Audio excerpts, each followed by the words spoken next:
Tere!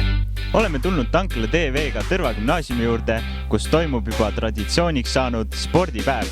Sellel aastal on teemaks erinevad stiilid.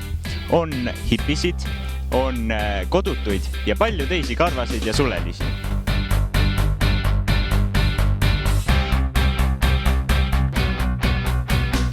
Miks peaks olema ühel koolil selline üritus nagu spordipäev?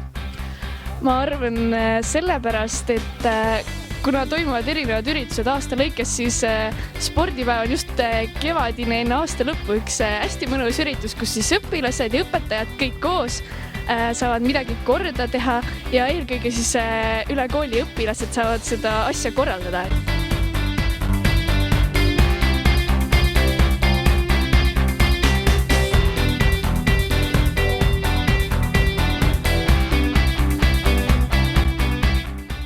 Kas teie ajal oli ka siis selline, kuidas ma ütlen, spordipäev?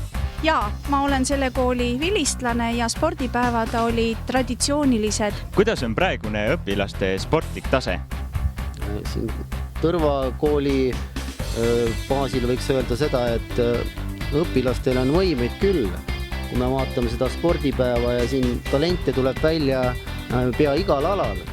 Aga küsimus ongi selles, et õpilased nagu ei realiseeri oma võimeid ära, et nad suurematel võistlustel nad ei julge kooli esindada ja neil ei ole niisugust enesekindlust, et ennast proovile panna ja oma nüüd maksimum kätte saada.